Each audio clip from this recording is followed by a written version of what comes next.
Bonsoir et bienvenue dans cette grande édition du journal depuis Kinshasa, capitale de la République démocratique du Congo. Madame, Messieurs, encore une fois, bienvenue dans cette édition essentiellement consacrée à l'élection. Commençons, Madame, Messieurs, cette édition avec cette nouvelle. La CENI a publié via une décision numéro 006/CENI/AP/2024 du 25 janvier 2024 les calendriers réaménagés du processus électoral 2020 à 2027 relatifs aux élections présidentielles, législatives, provinciales, urbaines, municipales et locales rendues publiques, et elle convoque par ailleurs pendant ces temps l'élaboration et l'électorat pour l'élection des sénateurs, gouverneurs et vice-gouverneurs pour ce jeudi 1er février, allais-je dire, et à Yakoma et à Massimanimba le 28 avril de cette même année. Commentaire de Alain Goma.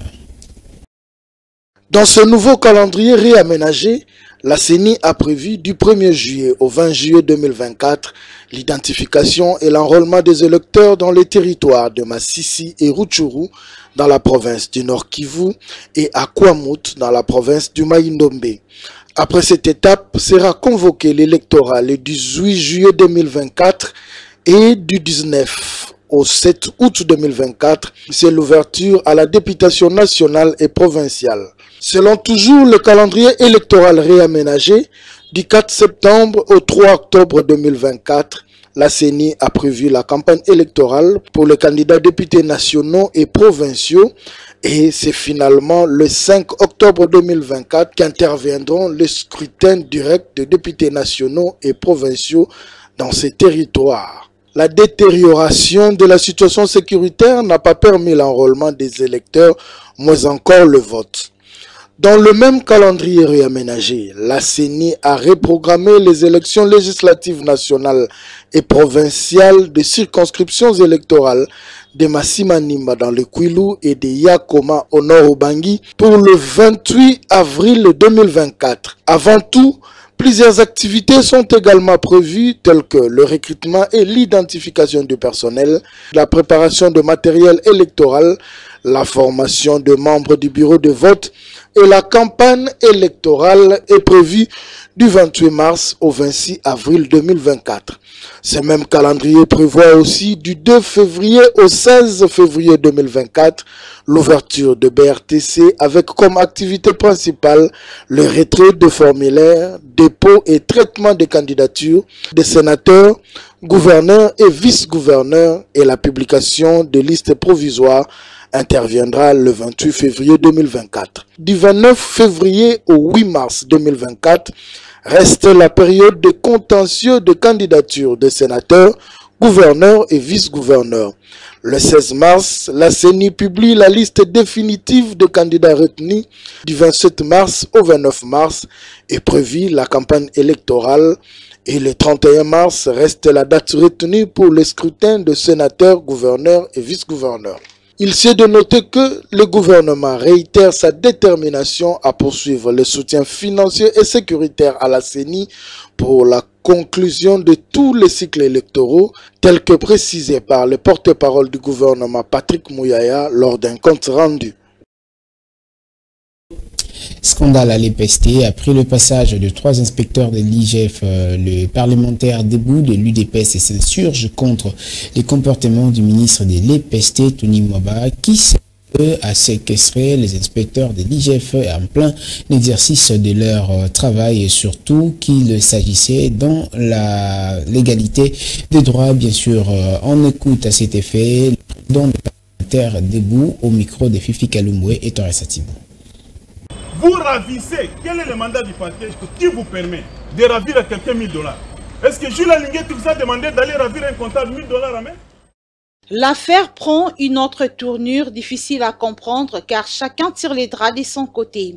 Mais les parlementaires debout de l'UDPS qui ne jurent que sur la bonne marche des institutions ne tolèrent en aucun cas la promotion des antivaleurs en RDC, surtout sous la gestion du président de la République Félix-Antoine Tshisekedi Tshilombo qui milite pour l'impunité des ennemis de la République. Nous sommes estomaqués aujourd'hui de voir un ministre en fonction, M. Tony Mwaba, saper les actions du chef de l'État combattre la vision du chef de l'État.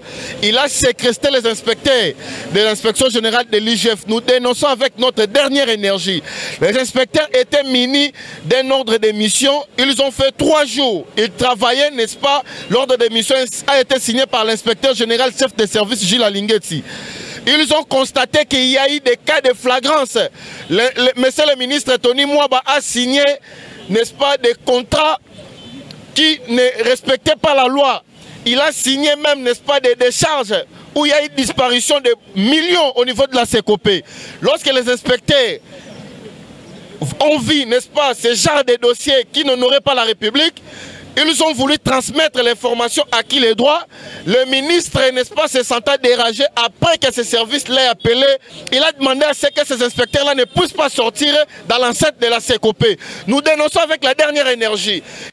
Le président des parlementaires debout de l'IDPS, les mondes satellites Les Malema, fustige les comportements de Tony Mwaba et du ministère de l'EPST qui n'ont pas laissé les inspecteurs de l'IGF faire bien leur travail avec toute tranquillité. Ici, on ne peut jamais blaguer avec un service présidentiel. Nous nous soutenons, n'est-ce pas, monsieur le président Félix-Antoine Tshisekedi Tshilombo et l'inspection générale des finances. On ne peut pas blaguer avec un service présidentiel. Ce que le ministre Tony Mwaba a fait, il s'est tiré la balle lui-même. Il risque de ne jamais être nommé dans ce pays parce que ce qu'il a fait, il mérite la prison. Voilà pourquoi, lorsqu'il avait appelé monsieur le procureur a trouvé des dossiers qui étaient, n'est-ce pas, en défaveur de monsieur le ministre Tony Mwaba. Il a dit aux inspecteurs de l'IGF qu'ils puissent se retourner à qui les droits. Voilà pourquoi nous demandons à l'inspection générale des finances qu'ils puissent transmettre le dossier au niveau de la présidence pour que le président comme les garants de la nation puissent trancher. Selon les observateurs avertis, c'est normal que lorsque les inspecteurs des finances viennent réaliser les contrôles, puissent arrêter tout mouvement de la comptabilité et récupérer tout. Ils vont plus loin jusqu'à affirmer que l'EPST reste le ministère qui n'aime pas le contrôle. Toutefois, l'affaire est déjà sur la table de la justice. Attendons voir la suite.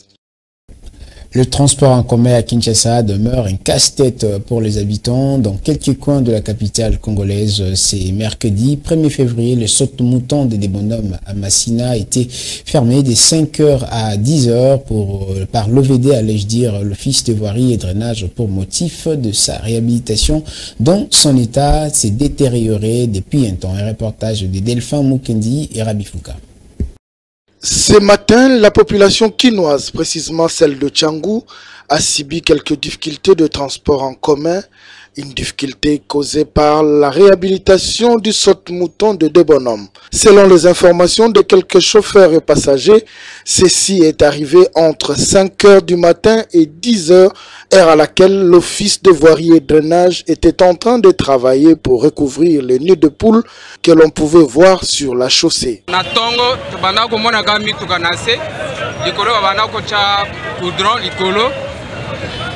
Et saluons embouteillage place ya te bonhomme likolo ebebaki bachaki ko bandaka na seboye si kuna likolo nde basali nanu mwa kudro likolo yango na créer embouteillage ya makasi baba na osalisa mwa musala cause ya embouteillage ya lelo ezala ebongo.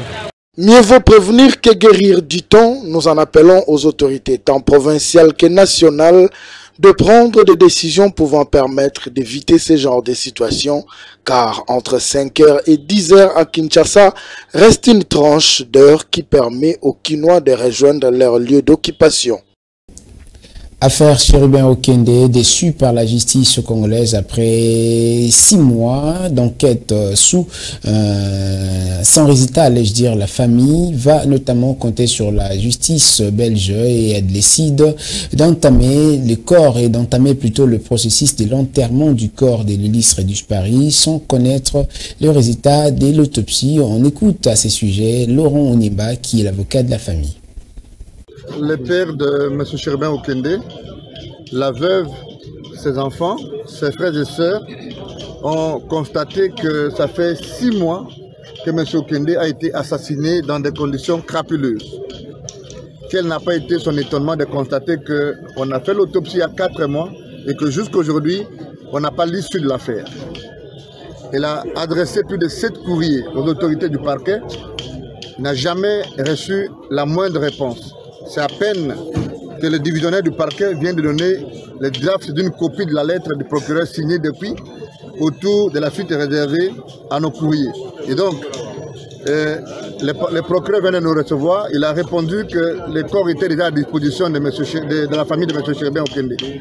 Alors, la famille estime que on ne peut pas donner les corps sans avoir mis à la disposition de cette dernière les rapports de l'autopsie.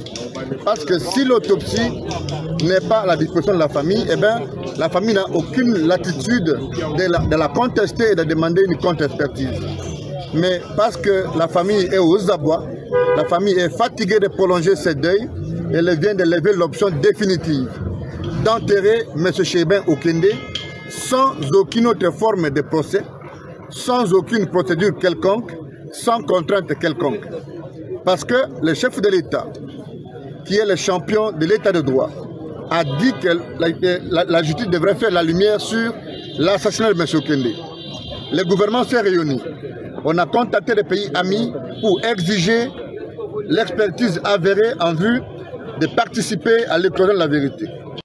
7 ans après la disparition du Sphinx délimité, Étienne Tshisekedi, le combattant, garde encore le souvenir de sa lutte, mais notamment pour la liberté et l'opposition radicale. Le Monde Satellite, qui est le président des parlementaires debout de l'UDPS, retrace le souvenir de sa constance politique. Il a dit au micro des Torres Satibou et Fifi Kalumbo. Suivez.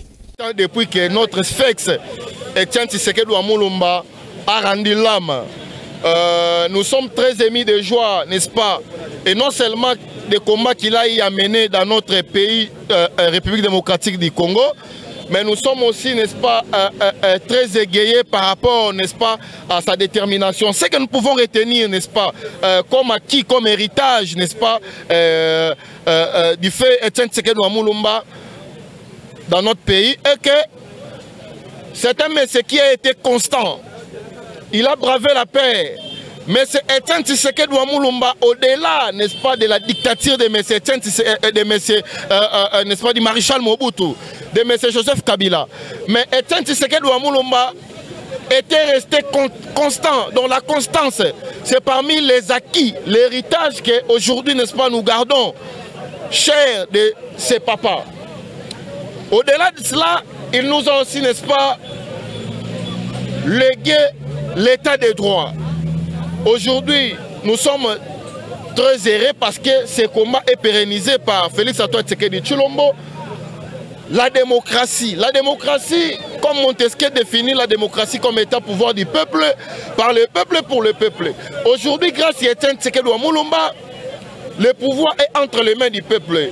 Vous êtes sans ignorer que au mois de décembre, le peuple congolais était appelé, n'est-ce pas, aux urnes. Donc, c'est-à-dire le pouvoir est entre les mains du peuple. Le pouvoir appartient au peuple, c'est-à-dire le pouvoir est au service du peuple. C'est grâce à ses papas. Voilà pourquoi nous félicitons. Nous demandons même, n'est-ce pas, au président Félix Antoine Tshisekedi Tshilombo. Nous demandons à la chancellerie de pouvoir, n'est-ce pas, l'élever au grade de héros national. Parce que c'est quelqu'un qui s'est sacrifié pour ce pays. Aujourd'hui, n'est-ce pas, si nous les jeunes, n'est-ce pas, congolais, nous avons cet esprit, n'est-ce pas, de la logique, cet esprit, n'est-ce pas, de la démocratie, de l'état de droit, de respecter les normes de la République. Biso tozali, toza ko pérenniser musala oyoye atika kibiso. Alors, eloko tokoki ko retenir na Étienne Tshisekedi azali père ya démocratie, ya République démocratique du Congo. Otomoni ete alongola biso na kobanga, ayebisa biso ete donc il faut tolongola bobangi kati na biso. Pe deuxièmement, afromaki biso pe to remarquer lelo ya zate mais biso tozo koba na musala oyo atika ki biso. Grâce ya Félix Antoine Tshisekedi Tshilombo. Alors nakotala ete mukolo ya lelo eza mukolo oyo foma biso nyonso peuple congolais senga biso tozwa conscience ya kosala ya dans kosala continuité na lutte oyo atikaki biso. Et jusque là tozomona ete nyonso ezokende malamu na Félix Antoine Tshisekedi lokola ye ya na biso ya liboso azwi mboka pe topesi ye lisusu chance ya kozwa deuxième mandat abandi yango toza toujours comme ça continuité ya traçage oye papa atikaki na biso et nous espérons que biso peuple congolais na deuxième mandat o bapesi biso vu ya maturité o tokomi nango cette fois-ci tokomona ete nyonso ekozala malamu ekoleka malamu sur le plan social déjà tobandaki déjà kosala tomoni bafait sociaux o tosali alors sur le plan économique pe na baplan mosusu cette fois-ci nyonso ekokende malamu peuple congolais zala na esengo yeba ete mboka eza na linie ya malamu linie oyo etikamaki na Etienne Tshisekedi wa Mulumba mpe mwana na ye Félix oaza mwana politique mpe biologique donc azosala continuité na yango. Le chef spirituel, le président général de la confession religieuse des églises autochtones traditionnelles Bangunzampe Veya Longo, son éminence Mangelesi Lubasa, a communié les dimanches derniers avec le fidèle de l'église de Tataounda à l'occasion de la commémoration du 35e anniversaire du port de Sac par l'initiateur de cette église, son éminence Tataounda Wangi Nkulu. Reportage de Fifi Kalumbwe et Rabi Fouka. La date du 28 janvier reste et demeure inoubliable pour les chrétiens de l'église chrétienne Union du Saint-Esprit, église des Tataounda, qui se souviennent actuellement de la connotation du port de Sac sur le plan spirituel. Pour cette 35e anniversaire, c'était une grande fête car les côtés spirituels doivent être pris en compte dans tout agissement, a dit l'officiant du jour qui est revenu sur l'histoire de la femme de Père des Sons dans la Bible. Yomoto oyoka liloba tataoda. Yomoto ndima liloba tataoda. Est-ce que leloi ofinaka ye tope osimbaka? Moto ya fine bato bafina ki bazaki ebele, mais il y avait seulement une fille ou une femme qui avait touché. À cette grande fête où tout était au rendez-vous, chants, danses, défilés au son de la fanfare gondiste Fago, la manifestation du Saint-Esprit n'était pas épargnée.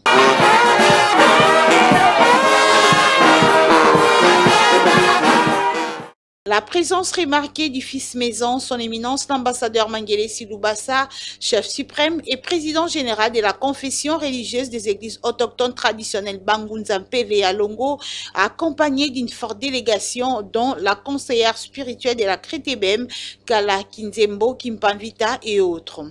Le chef de Bangunza a été accueilli et honoré par les fidèles de l'église de Tataounda, auprès de qui il n'a pas manqué de retracer sa relation avec l'initiateur de cette église.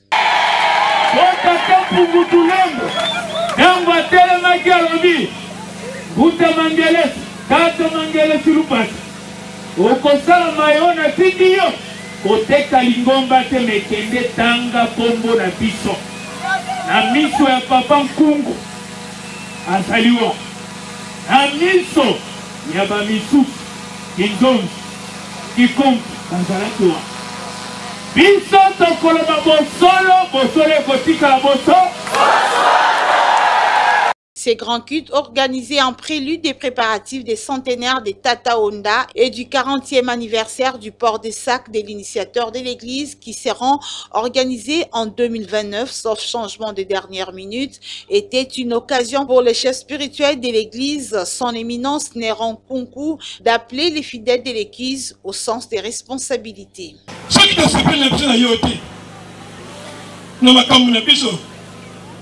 Tout ça le problème de tout le monde.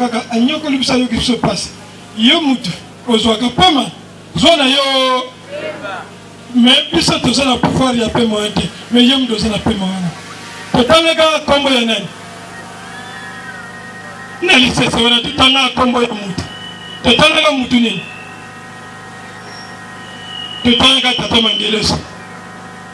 Tout le monde qui Tata Mangeles, c'est un gars sans dévoiler. C'est qui ton lingi. Même hier, Moko, même pas tout le monde qui est. Pas tout ce qui est.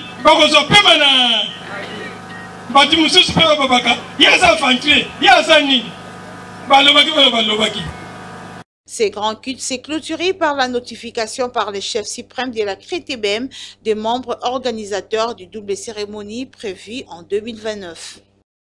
Match RDC-Guinée, Conakry, les Congolais se mobilisent derrière les Léopards de la RDC qui ne jurent que sur la victoire écrasante des Léopards ce vendredi 2 février au stade Alassane Ouattara à Abidjan. La rencontre est fixée à 21h heure de Kinshasa. Regardez ce que pense le Quinois sur les matchs, notamment qui va opposer demain les Léopards de la RDC, interrogé par Jean-Si Elengue. Après sa victoire spectaculaire contre le pharaon d'Égypte, le dimanche dernier, les Léopards de la RDC sera face à la Guinée en quart de finale. Dans le cadre de la 34e édition de la Coupe d'Afrique des Nations, les Congolais tous unis donnent leur chance à l'équipe nationale, les Léopards de la RDC, en vue d'une qualification demi-finale. Ah, chance de mettre à 100%. 100% pays mobile de mettre à Simanae. Toujours qu'il y a des tirs na finale, toujours couper na toujours. Pour nous entraîner à côté de Djogo à la deuxième mi-temps. Pour ceux qui jouent à outil choc, côté ça game va monter la match. Au moins 15 minutes avant la fin du match, côté ici. Interrogé sur la question de la motivation des joueurs, les sportifs rencontrés dans le riz de Kinshasa demandent plutôt aux joueurs de ne plus mettre en premier lieu l'argent, mais plutôt le vrai intérêt général du pays après la victoire. En tout cas, tolingi vraiment ba supporter c'est belé ba kende pona ko soutenir équipe na biso parce que ba bakenda ki wana bakenda ki muke bakenda ki pe to ebite neni ba sélectionnaka alors que ça ba kinoa pe belé o bazana posa ko kende ko soutenir équipe nationale donc c'est un peu ça on azosenga. Pour rappel, le poulain de Sébastien de Sabre ont fait 3 matchs nuls en phase des poules et l'unique victoire en 8e de finale était donc partie au but. Et au staff technique, il s'est dénoté les renforcements de l'attaque en fin de redorer les blasons ternis du football congolais. Les Congolais estiment par ailleurs que le gouvernement puisse mettre à la disposition de l'équipe technique tout ce qu'il faut pour gagner les matchs. L'impossible n'est pas la RDC. Qui prête aux nécessités, prête à Dieu après le lancement du SOS de la Fondation Maloa Télévision pour venir en aide aux sinistrés des inondations dans la ville de Kinshasa. Monsieur Passion Moussa Kabahati, grand notable de l'espace Grand Kivu, est venu déposer ce jeudi 1er février 2024 sa contribution au siège de la Fondation Maloa Télévision, une façon pour lui d'apporter son soutien à cette population meurtrie. Reportage de Alain Goma et Samuel Ilunga. Comme le dit les Saintes Écritures, la main qui donne, c'est la main qui reçoit. Monsieur Patient Moussa Kabahati, notable du Grand Kivu, n'est pas resté insensé à ces crues de détresse lancées par les sinistrés des inondations de la ville de Kinshasa via la Fondation Maloa. Ce jeudi 1er février 2024, il s'est rendu au siège de la Fondation pour déposer sa contribution afin de venir en aide à ces sinistrés qui en ce moment ont besoin d'un soutien matériel, financier, sanitaire et autres. Après son arrivée, il s'est rendu dans l'entrepôt où sont stockés les dons pour s'enquérir de la situation. En tant que chrétien, il ne pouvait que faire ses gestes comme il a fait savoir. C'est par la télé que j'ai eu tout ça, donc j'ai ici tout quoi. En Swahili, je viens de vous dire que je suis chrétien. Étant chrétien, donc, tant on décoisera pas si. Ça, c'est mon dossier personnel. Le président de la Fondation Maloa a remercié ses dignes fils du Grand Kivu pour son geste et a tenu à préciser que tout se passe dans la transparence. Quand il m'a appelé, il ne croyait pas à ce que nous lui racontons au téléphone. C'est sur les réseaux sociaux que Azoua qui message. Il m'a appelé comment est toute la situation. Je lui ai dit, c'est mieux que vous soyez sur place. Je pense qu'il n'était peut-être pas même dans la capitale. Il m'a dit, écoute mon frère, ça, ce n'est pas l'affaire du chef de l'État seul. Le président est notable, toute la fondation et tous les partenaires avec qui nous sommes dans cette situation, vous remercie et nous vous rassurons que votre enveloppe, Eza Abisote, ça va arriver tout droit à destination. Il s'y est signalé qu'une visite dans les installations de la FM Télévision a caractérisé la fin du passage de Passia Moussaka à la Fondation Maloa. Jour J-1 pour le match RDC-Guinée, comptant pour la quart des finales de la Coupe d'Afrique des Nations. Les Léopards de la RDC ne jurent que sur la qualification, a reconnu Sébastien Desabré, sélectionneur national de la RDC, en conférence d'avant-match. Bonjour à tous. On peut s'attendre à ce que nous, en tout cas, on joue crânement notre chance, toujours avec la même optique, c'est-à-dire d'essayer d'être performant dans le match, de faire un bon match de foot, en répétant les principes de jeu qu'on a eu depuis quelques temps de ça. Donc, on peut s'attendre peut-être à un match ouvert parce qu'on aura deux équipes qui vont essayer de jouer. La Guinée est une bonne équipe qui joue bien au ballon. Donc, voilà, mais l'objectif étant toujours le même, c'est de progresser de match en match, de s'améliorer dans nos points forts. Favori contre la Guinée. Non, je dirais qu'on n'est pas favori contre la Guinée. C'est un match qui est assez ouvert contre une très belle équipe avec la Guinée, des joueurs qui jouent dans des bons clubs. Voilà, on aura par contre un plan de jeu bien sûr qui sera fait sur nos forces. On adaptera peut-être en fonction des quelques lacunes qu'on a pu voir s'il y en a, parce que j'ai trouvé vraiment cette équipe de Guinée très complète avec des bons matchs. C'est par ici que c'est clôture, madame, messieurs, cette grande édition sur la Fondation Maloa Télévision. Restez branchés sur votre chaîne. Les informations sont en continu dans la bande passante. Ne restez surtout pas musés par autre distraction. Sachez que nul n'a le droit d'être heureux seul sur la terre. C'est par cette note, madame, messieurs, que nous bouclons cette grande édition. Ce journal est complètement terminé.